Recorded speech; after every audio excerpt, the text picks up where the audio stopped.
अच्छा साथियों, एक छोटी सी गीत हरिओम स्टूडियो में जो रिकॉर्ड और शूट हो रही है,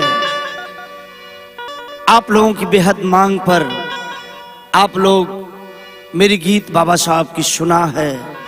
आप लोग कमेंट करते हैं, फोन भी करते हैं दुनिया के कोने कोने से।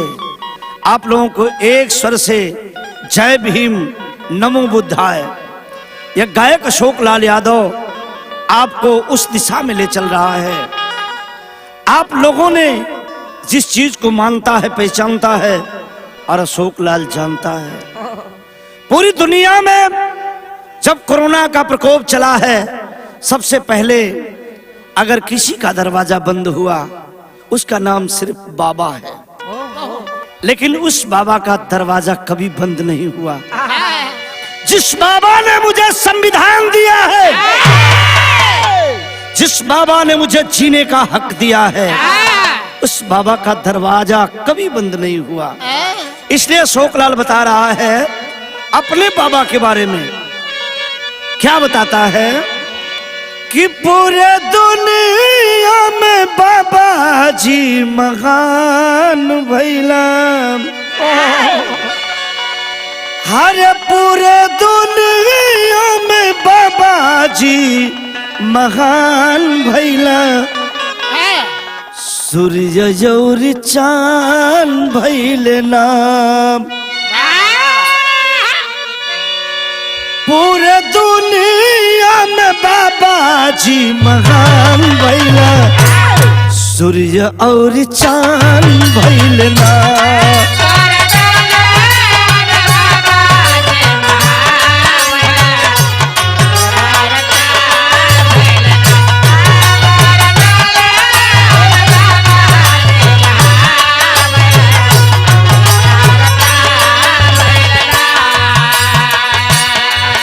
जब बाबा साहब का जन्म नहीं हुआ था, उस समय यादव हो, पटेल हो, मल्ला हो, कनौजिया हो, पासवान हो,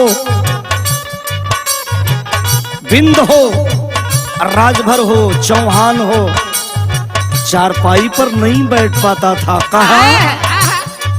जहां मनुवादी आते, चारपाई छोड़ करके जमीन पर बैठना हो जाता था।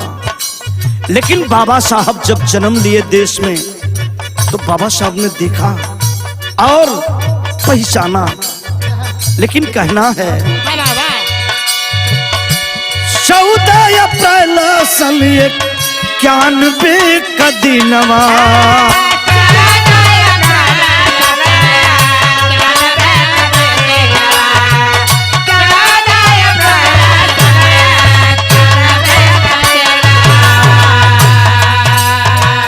भीमा के गोदिया में खिलला सुमनवा।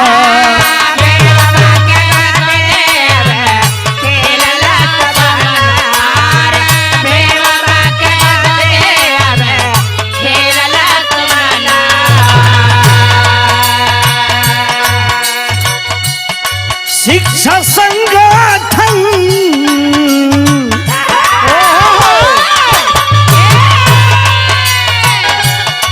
शिक्षा संगठन संघर्ष इम्तहान भैले। शिक्षा संगठन संघर्ष इम्तहान भैला। सूर्य और चांद भैले ना।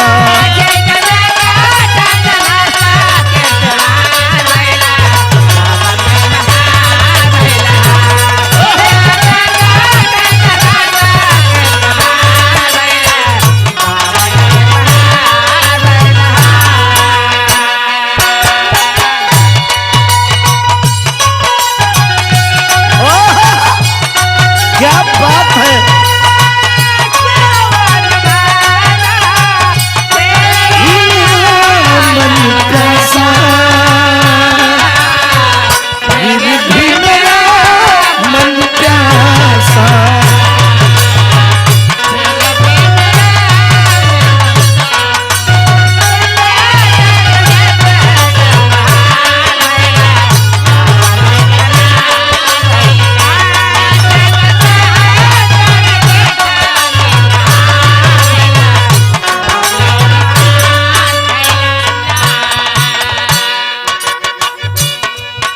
भाव है,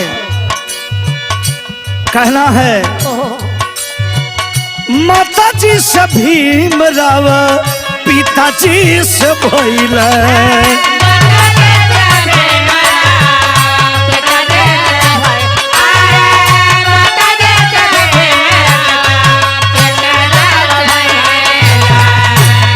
गौर करिएगा, बाबा साहब का नाम भीमराव अंबेडकर क्यों पड़ा?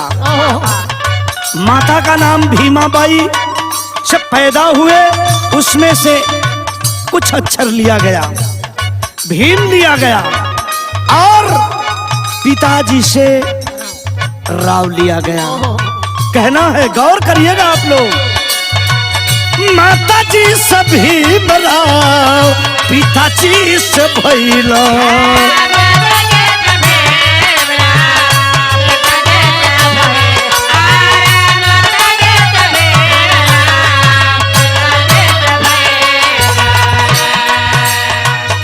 अम्बावाडकर से अम्बेडकर कहैला।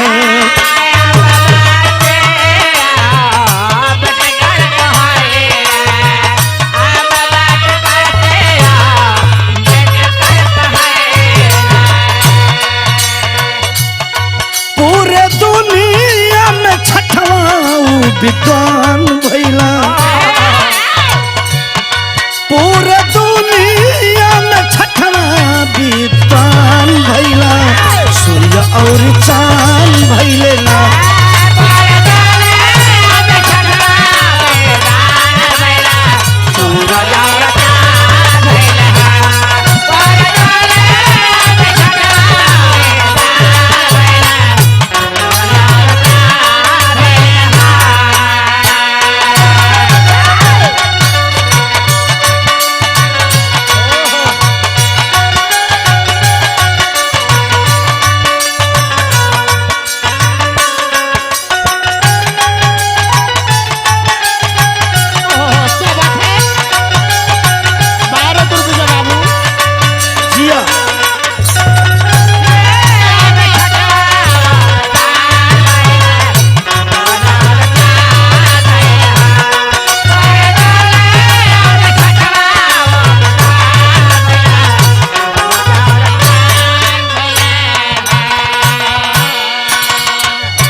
बाबा साहब भीमराव अंबेडकर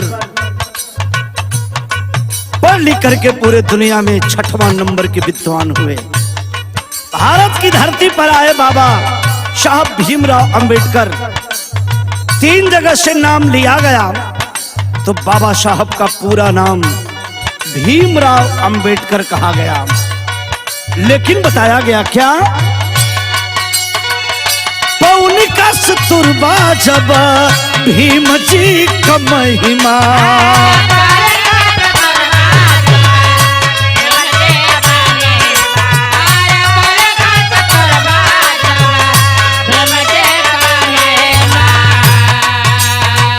बाबा से नमाज दिहली, बाबा से नमाज दिहली साहब जी का गरिमा।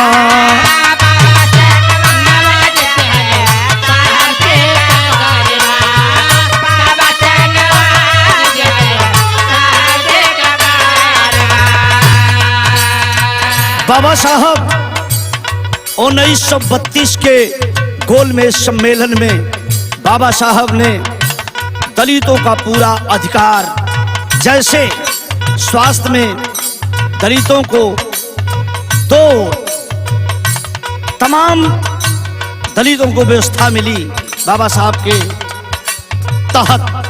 लेकिन जब 2 वोट का अधिकार लेकर आए बाबा तो गांधी जी को पता चला और गांधी जी आमरण अनशन पर बैठ गए।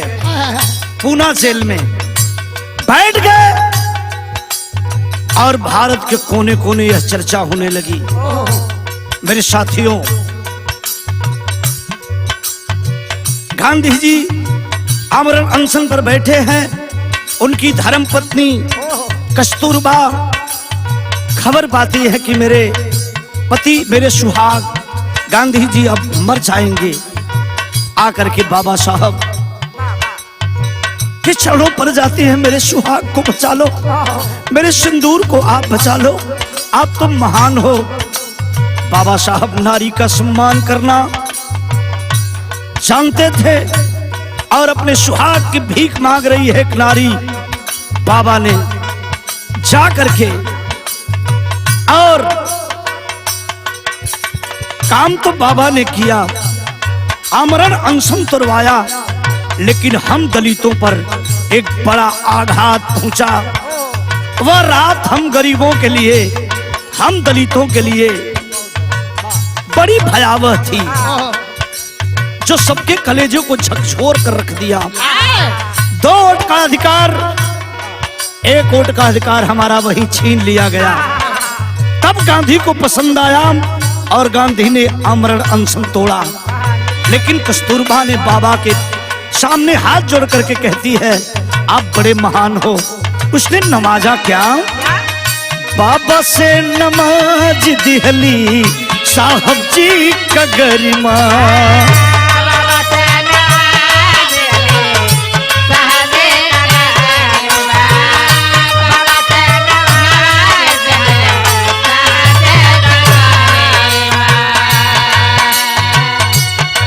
जेकर सिंदूर खातिर बाबा बलिदान भइला। धन्य है आप, दलितों के मसीहा, भारत के जान, दलितों के सम्मान और हमारी पहचान। बाबा साहब B.R. अम्बेडकर अपने लिए नहीं, कस्तूरबा के लिए एक बार बाबा वहीं अपने आप को गलानी महसूस करते हैं। कहना है, जेकर सिंदूर खातिर बाबा प्राण दान कैला। जेकर सिंदूर खातिर बाबा प्राण दान कैला। सूर्य और चांद भइले ना। जेकर सिंदूर खातिर बाबा प्राण दान कैला।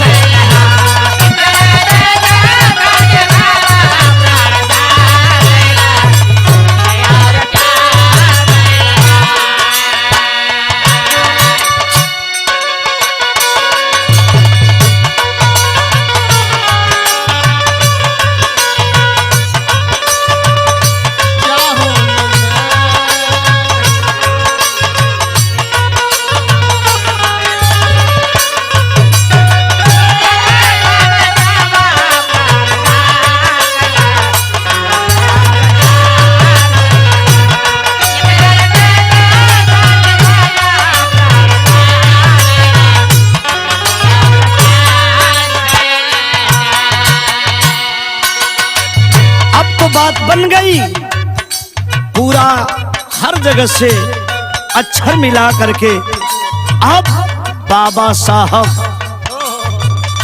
भीमराव अंबेडकर हो गया। लेकिन डॉक्टर क्यों मिला?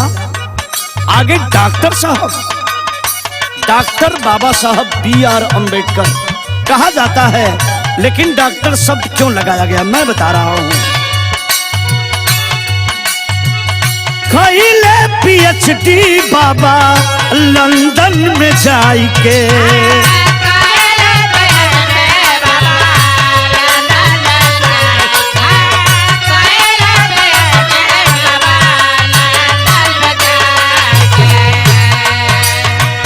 डॉक्टर के उपाधि पवला भारत में आई के। डॉक्टर का उपाधि पवला भारत में आई।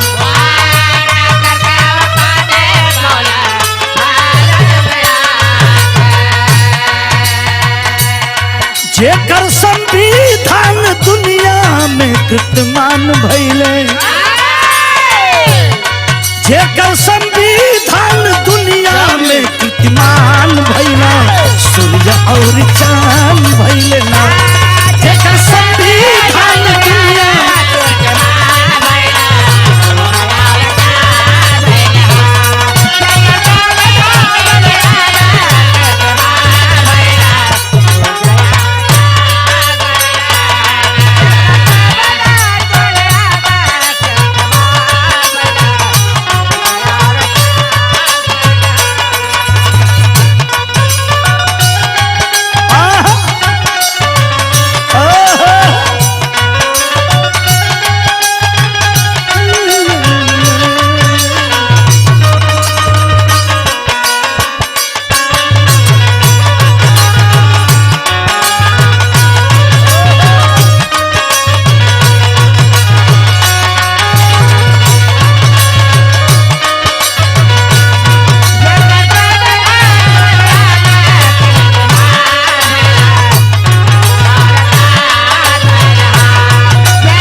बाबा साहब,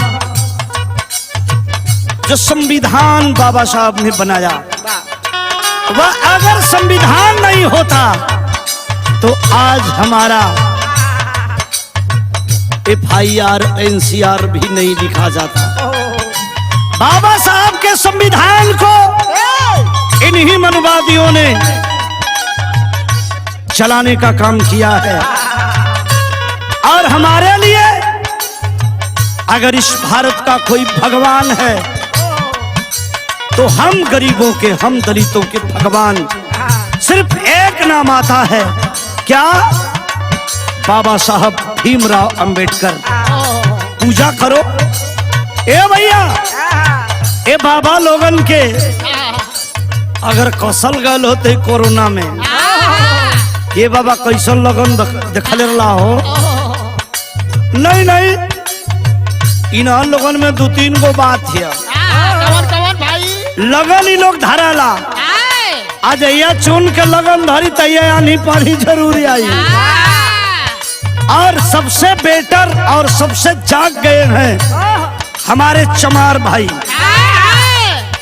आई ओहिर भाई लोग तनी ध्यान से सुन लिया हमार बात। अशोक लाल यादव बतावत हुआ, हम अपने बेटवा का बियाह करब तब बाबा का जरूरत ना पड़ी, खाली बाबा साहब का फोटो लगा के हमारे लड़का का बियाह हो जाए। क्या बात है, बौद्ध धर्म से। और आप जानते हैं बौद्ध धर्म क्या है? बौद्ध भिक्षुकों का जब गर्दन कटवाने लगा, कौन? आप लोग भली बात जानते हैं। उस समय जो एक बौद्ध भिक्षुक का गर्दन लाएगा उसको 1 एकड़ जमीन और धन मिलेगा। इसी तरह मेरे साथियों, बौद्ध भिक्षुकों के गर्दन से हमारे बगल में बहती है नदी जिसका नाम घाघरा नाम है। और अयोध्या में 3.5 किलोमीटर उस नदी को बौद्ध भिक्षुकों के गर्दन से पटवा दिया गया। जब नदी व घाघरा सर से युक्त हो गई 3.5 किलोमीटर, तो उस नदी का नाम सरजू पड़ा। यह घाघरा केवल 3.5 किलोमीटर सरजू कही जाती है, यह घाघरा है। और उससे पहले उस अयोध्या का नाम क्या था? साकेतपुरी। जब वहां कोई योद्धा नहीं बचा तो उसका नाम अयोध्या पड़ गया। लेकिन बाबा लोगों से पूछबा तो बताइए, हाँ ना, बाबा लोग दबा ली हैं सारी बात के। गौर करिएगा,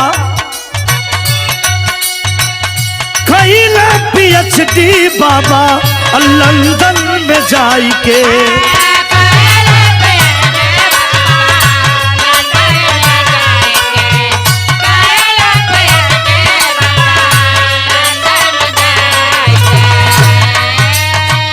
डॉक्टर का उपाधि पवला भारत में आई के।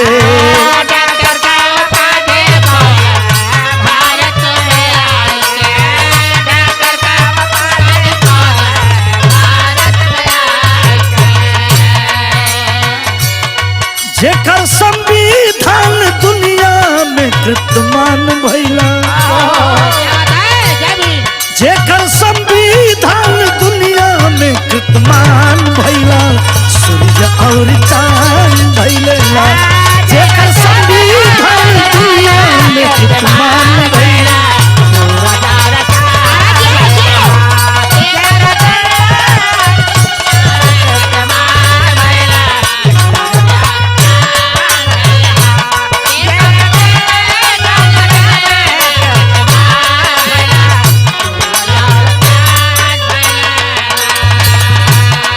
आखिरी बात मैं कह रहा क्या? सेकुलर स्टेट संविधानवा बनाई के,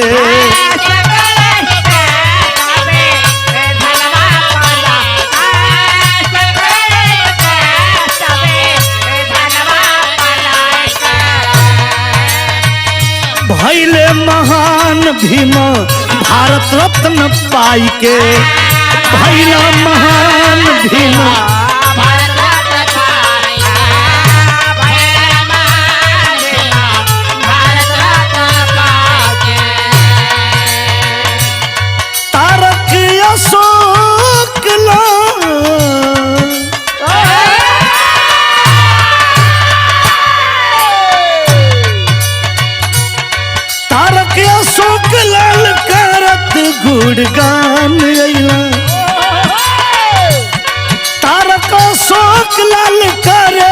गुड़गान अइला सूर्य और चांद भइलेला